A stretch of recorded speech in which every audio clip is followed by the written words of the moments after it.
여러분, 역사를 보면은요, 우리는 태어나서부터 어쩌면은 안정된 건물 속에서 우리가 그냥 드리고 싶은 예배를 드렸어요.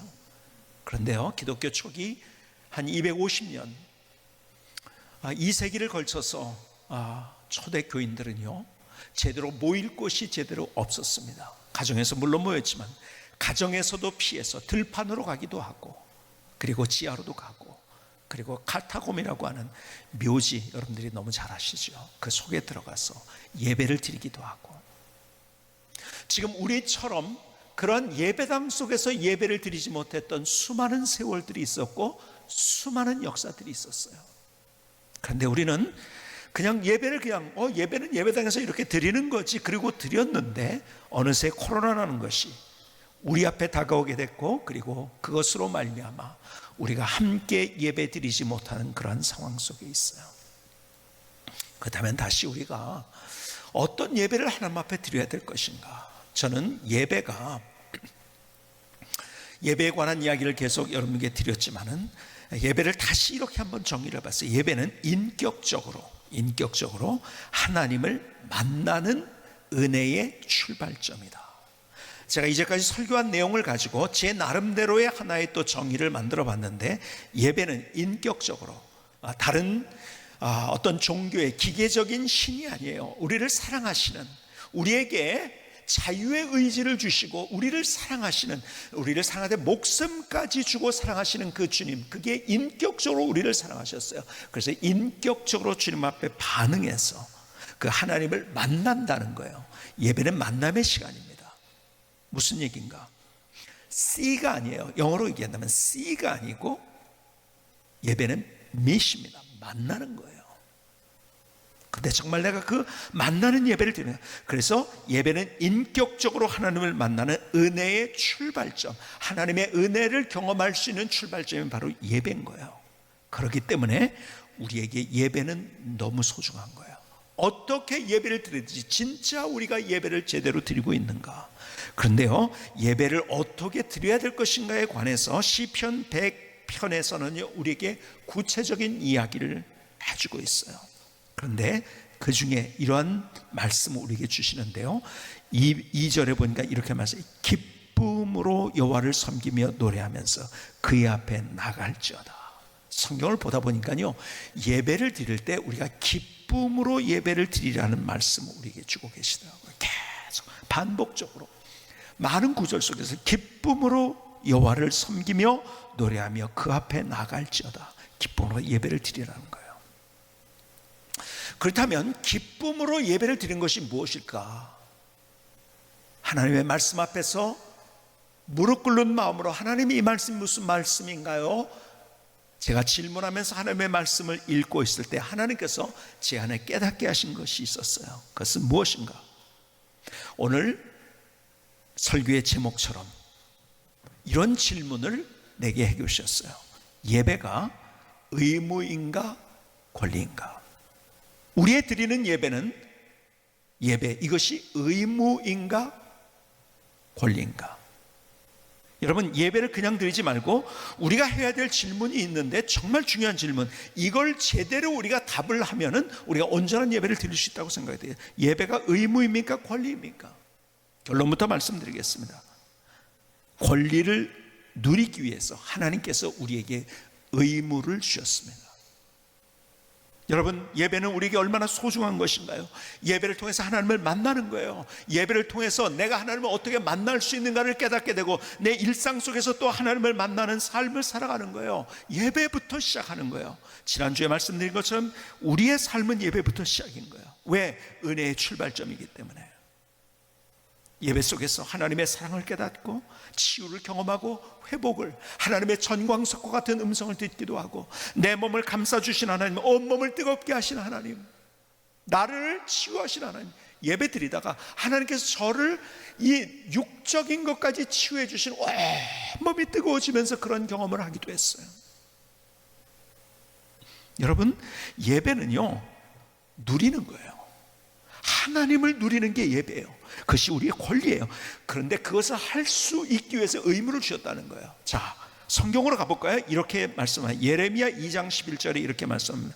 어느 나라가 그들의 신들을 신 아닌 것과 바꾼 일이 있느냐? 그러나 나의 백성은 그의 영광을 무익한 것과 바꾸었도다. 하나님의 영광을 무익한 것과 바꿨다는 거예요. 우리가 딴 데 쫓아가고 있다는 거죠. 더 구체적으로 계속 얘기합니다. 12절에 너 아들아, 이 일로 말미암아 놀랄지어다, 심히 떨지어다, 두려워할지어다. 여호와의 말씀이라. 13절 내 백성이 두 가지 악을 행하였나니 곧 그들이 생수의 근원되는 나를 버린 것과. 하나님을 어떻게 표현했냐? 내가 생수의 근원이다. 근데 너희들이 나를 떠났구나. 그리고 이렇게 말씀, 스스로 웅덩이를 판 것인데 그것은 그 물을 가두지 못할 터진 웅덩이들이니라. 여러분, 주님께서 우리의 삶의 그림을 보여줬어요.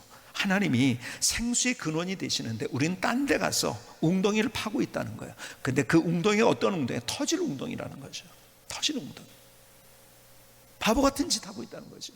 우리가 인생의 그림을 그려주면서 너희들 바보 같은 짓 하고 있거나, 쉽게 얘기하면, 여러분, 우리의 삶을 살아가면서 우리가 육적으로도 그렇고 영적으로도 그렇고 우리는 갈급하게, 목마르게, 배고프게, 그래서 배고파서 먹는, 여러분, 안 먹으면 죽습니다. 그렇죠? 안 마시면 죽는 거예요. 우리의 영혼도 마찬가지예요. 갈급합니다. 근데 갈급함을 자꾸 딴 데서 찾고 있어요. 그 갈급함을 내가 지식에서 찾을까, 돈에서 찾을까, 명예에서 찾을까, 뭐에서 자꾸 쫓아가고 있다. 내가 능력이 있다고 생각하면서. 근데 네 스스로 그렇게 하는 것, 그것은 터진 웅덩이에다가 물을 넣는 거다. 너는 고생만 하고 있는 거야, 쉽게 얘기하면. 근데 세상은요, 세상의 물줄기는 뭐라고요? 네가 주인이라는 거예요. 너 자신을 믿어. 네가 주인이야. 네가 하면 돼. 세상 계속 우리에게 이러한 유혹을 하고 있는 거예요. 그러니까 요즘 전도하다 보면요, 옛날보다 이런 얘기를 많이 듣습니다. 나는, 자기는 자신을 믿는, 아무도 못 믿는데요, 자신을 믿는데요. 하나님 믿으라고 하면, 여러분, 내 자신을 믿으라고요? 어저께 생각과 오늘 생각, 어제 느낌과 감정과 오늘 감정이 다른, 그렇게 왔다 갔다 하는 나인데 나를 믿으라고요? 여러분, 세상 그렇게 유혹해. 야, 네가 최고야. 네가 할 수 있는데 왜 너를 못 믿어? 네가 인생의 주인이야. 그러니까 그렇게 하다가 오늘 주님께서 하신 말씀에 물은 열심히 사는 것 같아. 터진 웅덩이에다 물을 집어넣는 거예요. 밑 빠진 독에다가 물을 집어넣는 거죠. 그렇죠? 여러분, 주님께서 말씀하세요. 아니다. 생수의 근원이 나다. 나로부터 흐르는 그 은혜의 강줄기를 너희들이 경험할 때 이 땅을 살아가면서 너희들의 인생이 완전히 끝난 것 같은, 사막 같은, 광야 같은 인생을 살지만 거기에 꽃이 피고 열매 맺는 인생을 살게 된단다. 그러니까 너희들이 네 노력으로 인생 살려고 하지 마. 네가 할 수 있다고 착각하면서 살고 있지 마. 그래서 출애굽기 20장 1절로 3절에 여러분, 십계명이 나옵니다. 하나님이 이 모든 말씀으로 말씀하여 이르시되 나는 너를 애굽 땅 종되었던 집에서 인도해낸 내 하나님 여호와니라. 너는 나 외에는 다른 신들을 내게 두지 말라. 우리에게 의무를 주셨어요. 다른 거 섬기지 말라. 왜 그런지 아세요? 그래야지 하나님을 누릴 수 있는 권리를 우리가 찾을 수 있기 때문에. 그런데요, 하나님 앞에서 우리의 삶을 살아가면서 우리가요, 예배가 더 중요한 것은 권리고, 우리가 예배를 통해서 하나님을 누리는 거예요. 이게 더 중요한 것인데, 그래서 우리에게 의무를 준 것인데, 그 의무에서 권리로 넘어가는 문턱을 못 넘어가고 있는 거예요. 권리로 넘어가는 그 문으로 들어가야 되는데 그 권리로 가는 문턱을 못 넘기고 있는 거예요. 그래서 오늘 4절에 보니까 이런 표현을 하죠. 감사함으로 그의 문에 들어가며 찬송함으로 그 궁정에 들어가서 그의 감사하며 그 이름을 송축할지어다. 여호와는 선하시니 그의 인자심이 영원하고 그의 성실하심이 대대에 이르리로다. 무슨 말입니까? 여러분, 들어가라는 거예요. 넘어가라는 거예요. 뭐요? 너희들이 의무의 자리에서, 거기에서 있는 것이 아니라 그 문턱을 넘어서 하나님을 누릴 수 있는 그 자리에 들어가라. 그 문턱을 넘어가라고 말씀하세요. 그런데요, 우리는 의무 안에 있으니까요. 어떻습니까? 내가 신앙생활하고 예배드려, 또 오늘 예배 드려야 되네. 참, 일주일 살면서 피곤한데 또 오늘 예배 드려야 되니까, 또 이거 안 드리면 또 무슨 또 하나님께서 또 어떻게 하겠지. 그러니까요, 예배가요. 그러니까 내가 하나님을 믿는다는 것이 감격이고 기쁨인데 그것이 없어진 채로 늘 피곤한 거예요. 또 오늘 예배 드려야 되네. 아니에요. 하나님께서 어쩌면 우리가 이걸 회복하라고 말씀하시는 거예요. 여러분, 우리가 안정적으로 있을 때는 나도 모르게 타성해졌고 의무감 속에만 있습니다. 그래서 하나님께서는 코로나라는 사건을 통해서 우리가 그 안정을 깨고 나와가지고 진짜 하나님 앞에 예배를 드리면 진짜 내가 예배를 드리고 하나님 앞에서 그 예배를 누리고 있는가.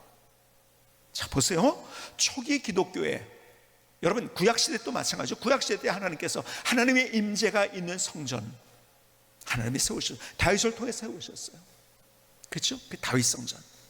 그런데요, 그 성전이 바벨론에 의해서 무너졌어요. 여러분, 하나님의 임재가 있는 곳인데요, 근데 하나님께서 계속 무슨 경고하고 있는지 아세요? 내가 니네들 제사 안 받겠다는 거예요. 아니, 제사 드리고 있는데 왜 안 받아요? 의무만 있지, 할 수 없이 하고 있지, 진짜 그 안에 내용이 없다는 거예요. 그렇죠?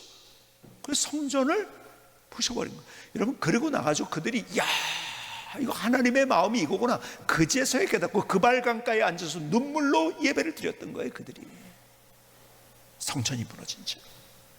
여러분, 초기 기독교에 약 한 250년 동안 교회는요 들판에서 드렸어요. 예배를 사람들이 안 보이는 곳에서 숨어서 드렸어요.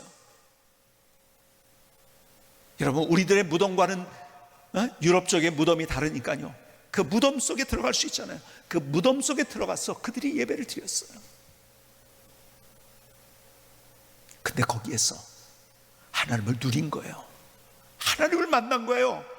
그들이 힘들었어요. 어려웠어요. 막혀버렸어요. 그럼에도 불구하고 그들에게 뭐가 있었는지 아십니까? 감격이 있었고 환희가 있었고 기쁨이 있었고. 그러니까 감옥에서 편지를 쓰면서 사도 바울이 뭐라고 합니까? 항상 기뻐하라고 얘기하는 거예요. 여러분, 내가 다시 말하니 기뻐하라. 여러분, 상황이 어떻든지 간에 광야와 사막 같은 메마른 그 땅을 가르면서 가로막히고 사람들에게 손가락질 당하고 수없는 박해를 당하면서도 하나님을 예배 속에서 만나니까 그들의 삶이 거침이 없었던 거예요. 오히려 사람들에게 감동을 주고 하나님이 누구신지를 삶으로 보여줄 수 있는 멋진 인생을 살았던 거예요. 그런데요, 그러고 나서 기독교가 공인이 됐어요. 그리고 교회들이 세워지기 시작합니다. 예배당이 세워지기 시작해요. 여러분이 잘 아시는 대로 콘스탄티누스 황제가 수도를 지금의 이스탄불로 옮겼죠. 그렇죠? 그리고 그 이름을 뭐라고 했어요? 지금은 이스탄불인데 그때 콘스탄티노플이라고 이름을 바꾸고, 그래서 거기에서 이제 동로마 서로마가 갈라지게 되는 역사가 시작이 되는 거죠. 수도를 콘스탄티노플로 옮겼어요. 그리고 거기에 교회를 세웠어요. 처음에 만든 것들이 목조로 해고 이렇게 해서 불이 나고 그러는 거예요. 마침내 유스티니아누스 황제에 의해서 성소피아 성당이 만들어졌어요. 대단한 거죠. 지금도 가보면 대단합니다. 그런데요, 거기에서 예배를 드렸는데 의무는 있는데 권리를 누리지 못하는 예배, 할 수 없이 드리는 예배, 타성에 젖은 예배, 결국 하나님께서는 그런 예배를 받지 않으시고, 그리고 그 예배가 그 교회당이 무너지게 만드신 거예요. 누가 쳐들어? 이슬람이 쳐들어. 여러분, 역사 속에서 하나님께서 보여주는 건 뭔지 아십니까? 여러분, 내가 의무로서의 예배자로 있는 것이 아니라 문턱을 넘어서서 내가 예배를 누리고 하나님을 만나는, 거기에 감격이 있고 거기에 기쁨이 있고. 여러분, 하나님께서는 우리가 그 권리를 누리게 하시고, 여러분, 영접하는 자, 곧 그 이름을 믿는 자들은 뭐라고요? 하나님의 자녀가 되는 권세를 주셨다는, 권리를 주셨다는 거예요. 자녀로서의 권리를. 여러분, 자녀들이 와가지고요, 아버지를 못 믿으면, 아버지를 믿으면요 누립니다. 그렇죠? 뭘 누립니까? 아빠, 나 좀 맛있는 것 좀 사주세요. 나 이것도 해주세요. 학비 내주세요. 야, 이놈의 자식아, 무슨 아빠한테 학비를 내라고. 그런 아버지가 있을까요? 여러분, 아버지를 믿기 때문에 와가지고 그냥 담대하게 그렇게 얘기하는 거예요. 그럼 아버지가 학비를 주고요, 그리고 그걸 누리는 거예요. 자녀들은 부모님을 누리는 거예요. 그렇죠? 여러분, 하나님 앞에서 우리가 예배를 통해서 먼저 하나님을 누릴 수 있으면 하나님을 만나는 거예요. 예배는 C가 아니라 M입니다. 하나님을 만나야 돼요.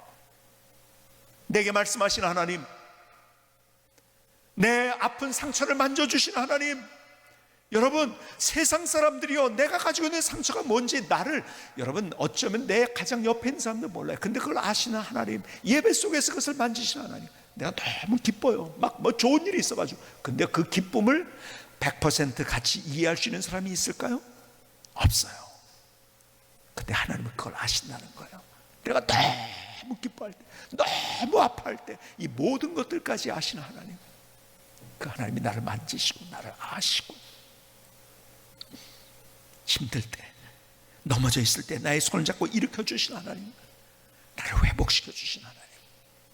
여러분, 예배를 통해서 우리가 그 하나님을 누릴 수 있어야 된다는 거예요. 그렇기 때문에 우리가 함께 드리지 못하는 이 시대, 가정에서 예배를 드립니다. 그런데 정말 뜨거운 마음으로 그렇게 예배를 드립니다.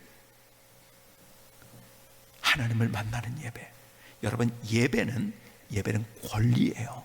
하나님의 권리를 위해서 의무를 주셨다는 거예요. 무슨 말입니까? 예배는 누리는 거예요. 하나님 자신을 누리는 거예요. 하나님의 사랑, 하나님의 능력, 하나님의 치유, 하나님의 회복.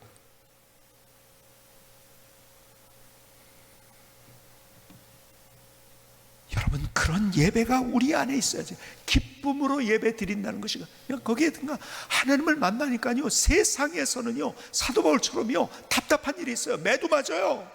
다 끝난 것 같아요. 살 소망도 없는 것 같아요. 근데 기쁜 거예요. 왜요? 하나님을 만나니까. 그리고 거기에서 또 내 인생을 회복시키시는 하나님. 그래서 다 끝난 것 같은데 더 멋지게 역사하시는 하나님을 계속 사도 바울은 만난 거예요. 근데 어떤 하나님, 어떻게 해서 그렇게 실생활 속에서는 힘들고 어렵고 절망적인데 예배 속에서 그 하나님을 만나니까요. 더 나가서 기쁨이 가지는 의미가 뭔지 아세요? 여러분, 기쁨은요, 자발적일 때 오는 거예요. 자원할 때. 역대상 29장 9절에 보니까 백성들은 자원하여 드렸으므로 기뻐하였으니. 그렇죠? 자원하니까요, 여러분, 억지로 하는 것은 절대 기쁨이 없어요. 자원할 때 기쁨이 있는 거예요. 자발적일 때 기쁨이 있는 거. 곧 그들이 성심으로 여호와께 자원하여 드렸으므로 왕도 다윗 왕도 심히 기뻐하니라. 여러분, 자발적일 때 기쁨이 있는 거예요. 여러분, 우리의 인생, 여러분, 하나님이 원하시는 것은 계속 예배를 통해서 우리 기쁨을 얘기합니다. 여러분, 세상이 줄 수 없는 기쁨, 평안, 하나님께서 예배를 통해서 우리에게 주시기를 원하세요. 평안, 그 기쁨을 주신다. 여러분, 세상 속에서는요, 기쁨이 뭔지 몰라요. 실제적으로 기쁨, 재미는 알아요. 근데 기쁨 몰라요. 제가 말씀드렸죠? 여러분들이요, 고스톱을 쳤어요. 밤새도록. 야, 너무 재밌다. 그러면서 일어날 수는 있지만, 야, 너무 기쁜데 감격적인 그러진 않아요. 그렇죠? 아이들이 컴퓨터 게임을 하다가도, 야, 너무 재밌다는 되는데 너무 감격적이고 기쁘다고 하진 않아요. 제가 말씀드렸죠? 제 군에 있을 때 수송대장이 저를 향해서 참 지금도 그 장면이 잊혀지질 않아요. 참 그걸 생각하면은 세상 사람들을 보면서 내가 그들을 주님께로 인도하겠다는 마음이 더 뜨겁게 들더라고요. 자네는 술도 안 먹고 담배도 안 피고 무슨 재미로 인생을 사나? 술도 안 먹고 담배도 안 피고 무슨 재미로? 뭡니까? 세상은 재미를 쫓아가는 거예요. 그러니까 재미없어서 술 없으면 담배 없으면 못 살겠다. 근데 재미를 쫓아가는 것은요, 내가 쫓아가는 것은 거기에 내가 뭐가 되는지 아세요? 중독이 됩니다. 술도 중독, 담배도 중독. 그렇죠? 여러분, 컴퓨터 게임도 중독. 재미를 쫓아가는 것은 중독이 됩니다. 재미는요, 인생을 책임질 수 없어요. 인생을 불행하게 만드는 거예요, 결국은. 근데 하나님은 우리에게 재미를 주신 분이 아니라 성령이 계속 그 기쁨을 말씀하세요. 기쁨. 그 기쁨은 어디에서 오는지 아세요? 가장 중요한 이 기쁨은요, 내가 누군가의 정말 내가 사랑하고 싶은 그 상대에게 내가 사랑을 받는다고 그렇게 느껴지고 경험될 때요, 그거는요 속에서 어떻게 할 수 없는, 터질 수 없는 기쁨이 나오는 거예요. 그건 재미가 아니에요.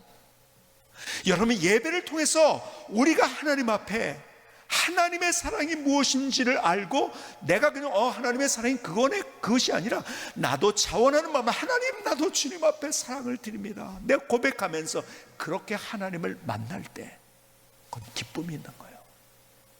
여러분, 하나님도 마찬가지요. 하나님이 우리를 사랑하세요. 근데 하나님이 힘든 게 뭔지 아세요? 짝사랑이에요. 여러분, 짝사랑은 힘들어요. 내가 누군가를 짝사랑해요. 그건 힘든 거예요. 어떤 사랑이 감동적이고 기쁨이 있는 사랑인가? 같이 사랑이 스파크처럼 튀는 거예요. 불꽃처럼 튀는 거예요. 그렇죠? 여러분, 하나님께서 여러분, 세상 사람들이요 사랑한다고 변해요. 그러나 변치 않는 사랑, 하나님의 사랑 앞에, 목숨까지 주신 사랑 앞에 내가 사랑으로 만나고 사랑으로 스파크가 튀고 불꽃이 튈 때 정말 나는요 주체할 수 없는, 세상에서 얻을 수 없는 그 사랑을 내가 경험하면서 정말 기쁨으로 나가요. 그러면요 세상을 이길 능력을 얻는 거예요. 힘을 얻는 거예요. 여러분, 세상이 아무리 없고 힘들어도요 그 별거 아니에요. 왜? 하나님의 사랑과 내 사랑이 스파크가 일어났으니까요. 그러니까 오늘 또 집에서 뭐 예배 드려야지 막 이러고서 막 억지로, 여러분, 거기에서 내가 스파크가 일어나겠습니까? 거기에서 내가 불꽃이 일어나겠어? 아니에요. 자원하는 마음으로 오늘 내가 하나님 만나고, 내가 하나님의 그 사랑 만나고, 하나님 누군지 하나님의 음성 듣고 싶고 하나님의 임재를 경험하고 싶고 내가 그렇게 내가 하고 싶어 하면 자원하는 마음으로 나갈 때 그 사랑과 사랑이 부딪혀서 스파크가 일어나는 거예요. 거기 기쁨이 있는 거예요.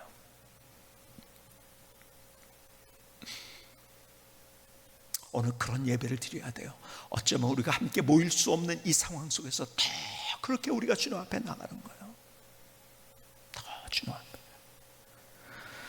제임스 베커란 금세기 최고의 복음주의자라고 불리는 분이 있어요. 참 저도 이분의 책을 많이 읽었는데요, 많은 저에게도 영향을 준 분입니다. 지난 7월 17일 93세로 이 땅을 떠나셔서 천국 가셨어요. 참 많은 사람들에게 영향을 준 그런 분입니다. 좋은 책들을 많이 썼죠. 그런데 그분이 쓴 책 가운데 제일 대표적인 책 제목이 뭐냐면 하나님을 아는 지식이에요.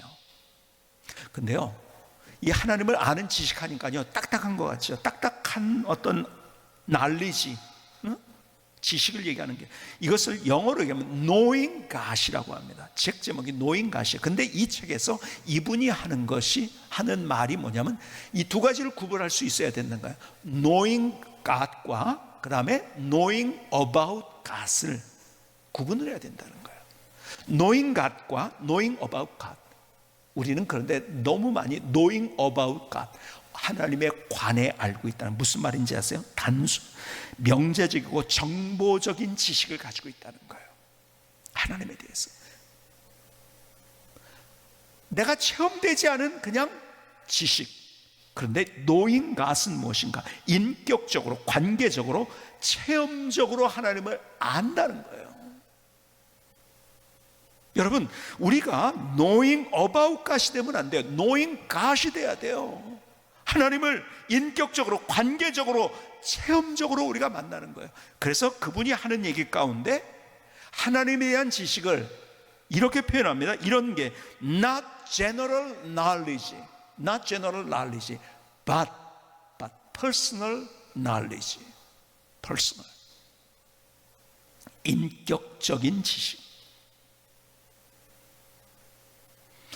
만남이 있어서 갖는 그 지식, 체험을 해서 서로 알아가지고. 그러니까 내가 예를 들어서요, 내가 누군가를 소개를 받았어요. 이제 예를 들어서 결혼을 합니다. 누군가 뭐 이렇게 좋다. 그 사람은 그런 사람이래. 그거는요, 나와 상관없는 얘기예요. 나와 진짜 그 사람을 내가 안다는 건 뭐예요? 내가 만나서 그들이 삶으로 부딪혀가지고 인격적으로 만났을 때 진짜 아는 거예요. 그렇죠?